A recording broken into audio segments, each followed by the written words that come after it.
Alors, bonjour à tous, je m'appelle donc Laura Lange. Pour préciser peut-être un petit peu, donc je fais de la philosophie et j'interviens essentiellement dans les entreprises, donc sur les problématiques de management et autres. Et disons que je suis sensible à un mouvement qu'on pourrait appeler, qu'on appelle l'existentialisme et qui pourrait se résumer de façon très simple par une petite phrase qui serait si je ne suis pas responsable de la tête que j'ai, je suis responsable de la tête que je fais. Donc moi je travaille beaucoup sur la responsabilité personnelle. Donc aujourd'hui le sujet qui m'a intéressée c'est peut-être moins le salaud en entreprise que l'entreprise d'être un salaud, qui se retrouve donc en entreprise.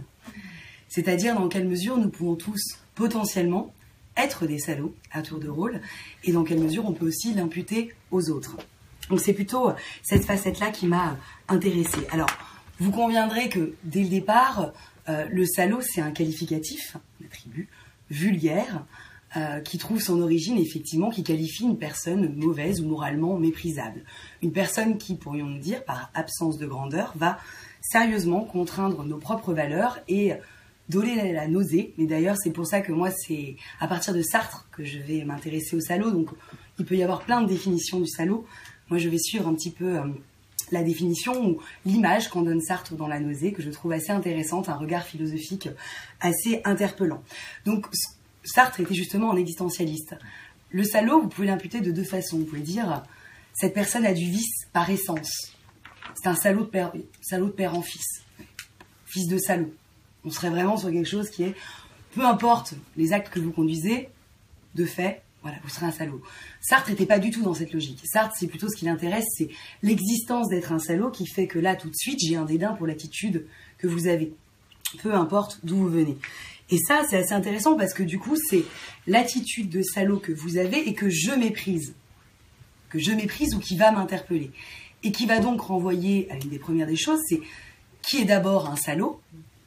Eh bien, le plus souvent, le salaud, c'est l'autre. La première des choses, c'est que rarement on s'assoit avec soi-même en se disant on est un salaud. Ça vient, mais souvent après. Donc souvent, le salaud, c'est les autres. Et là, ça rejoint justement une célèbre phrase de Sartre, dans Huis clos, qui nous dit « l'enfer, c'est les autres ». Alors, phrase qui a été clairement assez banalisée. Hein. Quand on dit « l'enfer, les autres », il ne s'agit pas de dire finalement, ne rentrons pas en communication avec les gens, parce que cette phrase peut être à double tranchant. Hein. Si l'enfer, c'est les autres, dans ce cas, restons seuls avec soi-même, et on sera bien. C'est pas du tout ce que signifiait Sartre. Sartre signifiait que l'enfer, c'est les autres. Pourquoi? Eh bien, c'est l'enfer parce que les autres peuvent nous juger, et parce que les autres ont un regard critique sur nous, et que ça compose largement le regard que j'ai sur moi. Puisque, en fait, quand je m'isole avec moi-même, ce que je pense, c'est aussi des attributs, une série d'attributs que m'ont conféré les autres et les relations que j'ai pu avoir. Donc, l'enfer, ça peut être les autres. Et l'enfer, ça peut être les autres, justement, quand on n'arrive pas à se sortir de ces représentations que peuvent avoir les autres. Et dans Huis clos, hein, c'est une représentation de trois personnages qui se retrouvent. Donc, si on fait une analogie avec l'entreprise, ou avec n'importe quelle société, c'est trois personnages qui se retrouvent qui ne se connaissent pas, donc qui vont tout de suite arriver avec leurs valeurs et le jugement qu'ils vont avoir sur les autres, et qui vont finalement rentrer en discussion, en débat, en combat sur ces jugements-là. Et c'est l'enfer parce qu'on n'arrive pas à démêler tout ça. On n'arrive pas à démêler tout ça et donc on en souffre, potentiellement. Et donc ce qui est intéressant, c'est que est salaud celui qui me juge, mais est salaud celui, c'est-à-dire qui me juge. Alors, posture du salaud, ça va être par exemple par méchanceté, hein, qui va m'imputer des choses douloureuses. Mais si, par exemple, vous me dites quelque chose qui me blesse, et donc que je vous juge être un salaud par rapport à ce que vous venez de me dire, j'ai deux postures par rapport à ça. Soit je vous juge être salaud, et je n'en fais rien. Soit je vous juge être salaud, et je discute ce que vous me dites, hein. J'essaye justement de réagir par rapport à ça. Ce que dit Sartre, c'est que la posture où finalement je vous laisse être un salaud, eh bien je deviens moi-même un salaud. Parce que vous êtes peut-être en face salaud par méchanceté, et moi je le deviens par lâcheté. Parce que je ne fais rien de la saloperie que vous m'imposez. Donc en fait, à tour de rôle, on peut finalement devenir des salauds. Donc il y a salaud par faiblesse, par méchanceté, tout ça est effectivement à démêler. Et il dit effectivement, la posture qu'on peut avoir, c'est celle de mort-vivant. On reste dans un environnement où on impute aux autres le fait d'être des salauds sans rien en faire. Donc au final, on devient soi-même salaud par lâcheté. Donc, la deuxième chose, c'est effectivement, vous constatez que les autres en face de vous ont une attitude qui vous dérange. Vous jugez et vous enferme, vous arrivez au travail, mais comme en famille. vous avez l'étiquette, hein, vous êtes celui qui est en retard, vous êtes celui qui, à chaque repas de famille, est compliqué et pénible. C'est ces étiquettes qui sont là. Et qui finalement, soit vous retirez tout ça pour vous en protéger, soit vous êtes en lutte et vous essayez d'en changer. D'essayer de changer tout ça. Et ce que dit Sartre, c'est que finalement, l'enfer, c'est les autres. Oui, mais ça n'est pas un constat. Pas un constat. L'autre n'est pas un salaud. L'autre pourrait être autrement et moi, je pourrais être différent vis-à-vis de lui. Donc, ce que dit Sartre, c'est que dans une situation infernale et enfermante, au niveau des préjugés, on peut toujours en sortir. Donc, on a toujours la possibilité de pouvoir faire autrement. Et donc, il dit comment, par exemple? Par exemple, c'est essayer de chercher à faire histoire, plutôt que de faire des histoires. Si on joue sur les mots. Face à un salaud qui vous imputerait quelque chose, hein, le salaud, voilà, vous enferme sur une... Il sort pas des rails, le salaud. C'est ce qu'on va voir avec Sartre, la définition qui est intéressante. Le salaud, c'est pas forcément quelqu'un de méchant, c'est quelqu'un qui ne change pas. Vous êtes là, vous n'êtes pas là, ça change pas. Son avis, il est comme ça. Et d'ailleurs, il vous empêche de changer, du coup. Ce qui devient potentiellement assez insupportable. Puisque votre liberté est de fait amputée par son jugement. Et du coup, ce qu'il dit, c'est que finalement, il faut essayer de faire histoire. Donc si on se retrouve à 3 dans une pièce et qu'on est chacun en train de s'imputer des images, essayons de faire histoire ensemble. Et il distingue justement, vous savez, le phénomène de groupe ou le phénomène de série. Et souvent, dans l'entreprise, c'est difficile de faire groupe. Faire groupe, c'est on fait un groupe et on va conquérir un projet ensemble. La série, c'est, vous savez, quand vous faites la queue, par exemple, au supermarché. Vous êtes tous en groupe, potentiellement, ou en série.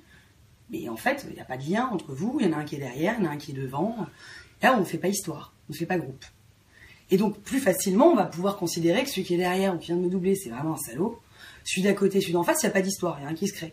Alors que si on avait discuté, peut-être qu'on imputerait moins rapidement à celui qui nous a doublé dans la file d'être un salaud, ou inversement. Donc, le fait de pouvoir conférer aussi l'étiquette de salaud, c'est aussi parce qu'il n'y a pas collectivité, communauté. Donc, quand on dit à quelqu'un, c'est vraiment un salaud, Régis, c'est peut-être qu'on n'a jamais cherché aussi à faire histoire. Donc, ça ramène à soi. Parce que nous-mêmes, on étiquette super vite. Quand vous êtes en voiture et qu'on traite quelqu'un, d'ailleurs, le mot salaud est souvent galvaudé, dans la vie de tous les jours, on utilise souvent le mot connard, hein, qui revient beaucoup plus facilement. Salaud, c'est beaucoup plus littéraire, finalement. Et d'ailleurs, ça vient de salaude, qui précède, et c'était féminin, qui est assez insupportable. C'est-à-dire qu'en fait, on parlait d'abord une femme comme étant une salaude que d'un homme. Littéralement. Intéressant. Du coup, si on en revient à ça, on se dit, du coup, dans une entreprise qui ne chercherait pas à faire histoire, qui est plutôt dans quelque chose d'assez série, voilà, on embauche des gens, on les met comme ça, et bien il y a de plus en plus de chances d'avoir des salauds. Plus vous êtes dans une entreprise qui ne cherche pas à créer collectif, plus il y a de salauds potentiels. Donc ça veut dire chercher à créer histoire, à faire histoire et à faire déléguer les gens, c'est aussi s'éviter la possibilité d'avoir des salauds.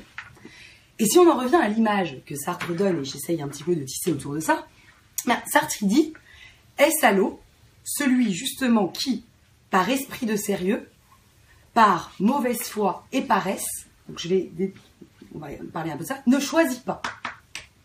Un salaud, c'est celui qui, dans l'image de Sartre, c'est celui qui soutient, qui a toujours raison, qui ne se remet pas en question, qui suit sa voie flairée coûte que coûte, qui est bien dans ses baskets, toujours. Insupportable. C'est celui qui, voilà. À l'image, par exemple, je vous dis l'image d'un personnage que j'adore, Louis de Funès, dans La Grande Vadrouille. Super bien dans ses pompes. Alors, Bourvil, il galère, il s'en fiche, lui, ce qu'il veut, c'est avancer. Il lui prend sa paire de pompes. Lui, il est pas bien, mais lui, il avance droit dans ses sentiers. Et alors, une fois qu'il a la paire de pompes, il l'oublie. Ça, c'est le salaud égocentrique. C'est celui qui cherche à avancer, coûte que coûte.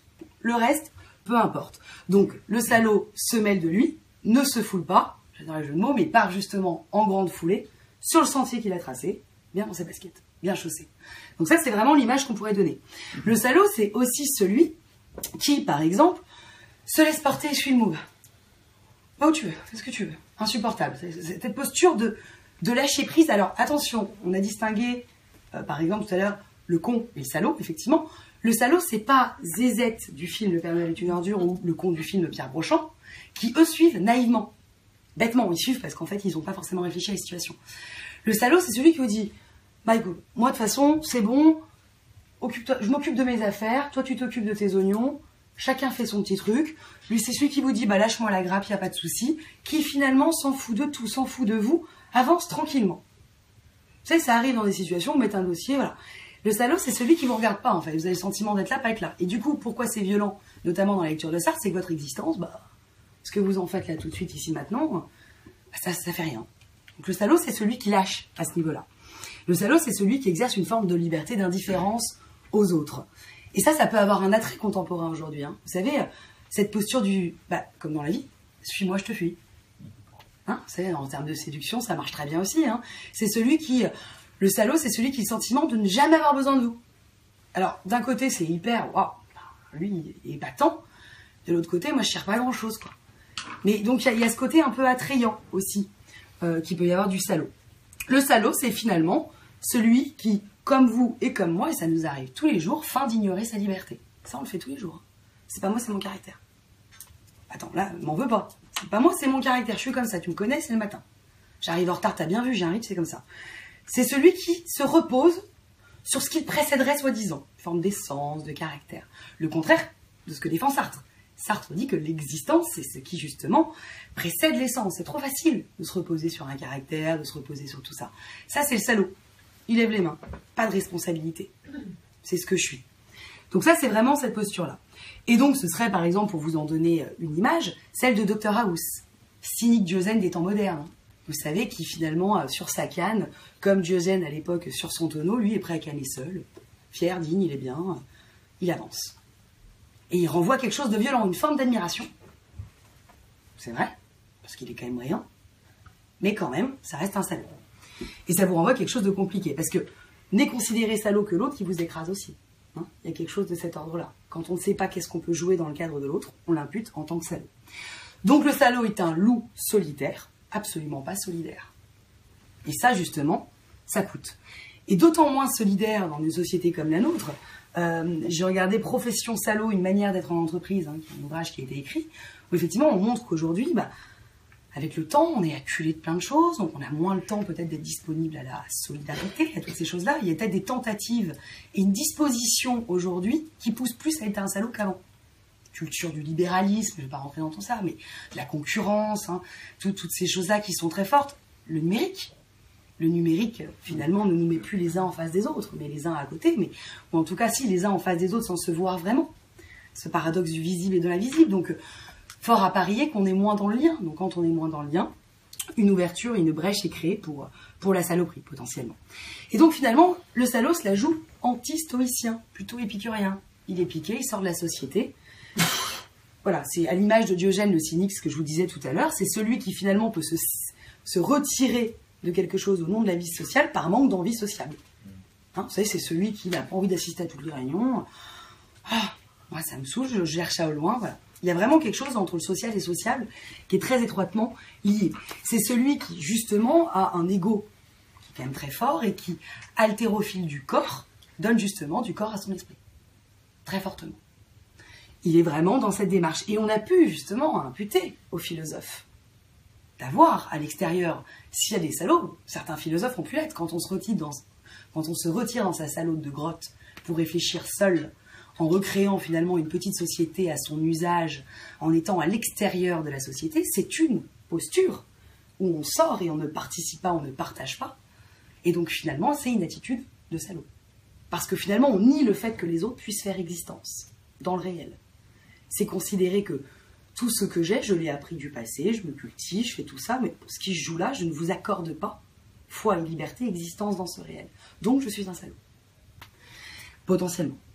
Et donc du coup, finalement, le grand risque, et c'est ce que soulignait Tocqueville, tout risque de posture égocentrique et autarcique, c'est finalement d'être antidémocratique. C'est pas du tout stratégique comme ça, parce que sortir de la société, c'est finalement une posture qui nous met en marge. Et donc, du coup, c'est une posture qui est antidémocratique et aussi anti-philosophique. Donc, on est finalement à double titre. Et si on regarde ce qui est intéressant chez Sartre, c'est qu'il nous dit contre cette nausée-là du salaud. Ce qui est intéressant, c'est que finalement, la volonté, elle peut tous potentiellement nous brusquer, nous mettre comme ça au bord du vide et nous dire « Attends, regarde-toi là, tu es en train de jouer au salaud. » Et finalement, le salaud, c'est à double titre, c'est salaud avec l'autre, mais c'est aussi surtout salaud avec soi. Et ça, c'est ça qui est beau chez Sartre. Ce qui est beau chez Sartre, si vous parlez de la responsabilité et de l'existentialisme, ce qui est beau chez Sartre, c'est qu'il dit, mais quand on est salaud par esprit de sérieux. L'esprit de sérieux, c'est quoi si ce n'est finalement ne pas s'inquiéter du monde, ne pas regarder l'angoisse réelle qui me prend là aux tripes, ne pas regarder la vie, ne pas regarder que je vais mourir, ne pas prendre conscience de ça, fuir le réel. Ce que dit Sartre, c'est que le salaud, c'est celui qui se fuit et qui fuit les autres, du coup, qui fuit le réel. Et donc, la paresse, ou le manque de sérieux, ou justement, ce qu'il dit, la mauvaise foi, le salaud, c'est celui qui pratique la mauvaise foi, mais à l'égard de lui d'abord. Il se fuit lui-même, donc il fuit les autres. Et il se fuit lui-même, il fuit son angoisse. Si je vous donne une image qui est, que je trouve moi, assez jolie, une image que donne Sartre, il dit quand on marche le long de la montagne et nous n'avons pas peur de tomber, nous avons peur de nous jeter. Ça, c'est l'angoisse. L'angoisse, c'est la peur de soi, parce qu'on s'implique, parce qu'on est là, parce qu'on y est. Et le salaud, c'est celui qui a oublié ça. Quand il tombe, il a peur des cailloux, il a même plus peur de lui. Parce qu'il s'oublie. Donc, la vraie conscience, c'est l'angoisse, c'est justement la conscience de ce qu'on est. Un salaud n'est pas vraiment angoissé, puisqu'un salaud ne déraille pas. Le salaud, il est sur les rails. C'est ce que distingue entre l'en-soi et le pour-soi, dit Sartre. L'en-soi, c'est la plénitude de l'être, sans conscience. Ça roule. Donc en fait, c'est du déterminisme. Ça roule, il n'y a plus rien à acheter. Et le pour-soi, c'est ce projet. C'est justement, si on n'est pas une substance, on a une conscience, il se passe des choses. Et donc voilà, on se gagne en fait. Et donc, le pour-soi déraille. Et donc c'est super bien de dérailler. Péter un câble. C'est bien de péter un câble. Ça fait pas de nous un salaud. Ça fait de nous un salaud qui réfléchit sur notre propre saloperie potentielle. Et donc du coup, c'est plutôt rassurant. Parce que dire à quelqu'un qui a pété un câble, tu es un salaud, non. Quelqu'un qui a pété un câble, c'est peut-être quelqu'un qui justement sort des rails. Donc voilà, il peut y avoir quelque chose à ce niveau-là. Et donc finalement, ce qui est beau dans le message de Sartre, c'est de dire, mais si tu es libre, puisque nous sommes des êtres libres, nous sommes libres d'être des salauds, et nous sommes libres de ne pas en être. Mais si nous sommes libres de ne pas être des salauds, nous sommes aussi libres d'être des salauds.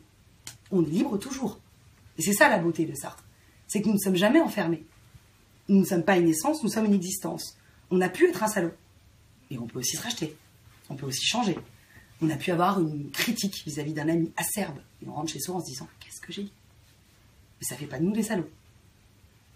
C'est-à-dire que on n'est pas salaud, N-A-I-T, on n'est pas un salaud, et on n'est pas un salaud.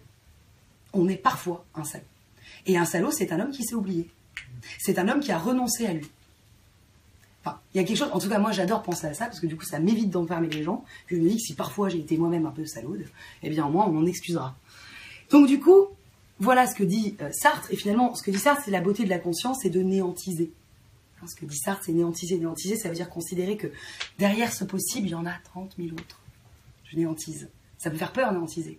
Mais en même temps ça veut dire je peux être autrement et je suis ce que je fais tous les jours. Quand je me lève le matin, je suis ce que je fais. Et donc voilà, on est vraiment dans cette démarche-là. Et donc, du coup, peut-être, pour terminer, je vous citerai dans La part de l'autre, c'est Éric Emmanuel Schmitt qui nous dit « Tant qu'on ne reconnaîtra pas que le salaud et le criminel sont au fond de nous, on vivra dans un mensonge pieux. » Donc du coup, ce que je trouve intéressant avec Sartre, c'est de dire « Oui, nous pouvons être salauds, mais nous pouvons tous aussi être les salauds de notre propre saloperie. » Donc je vous invite à réfléchir à ça. Voilà.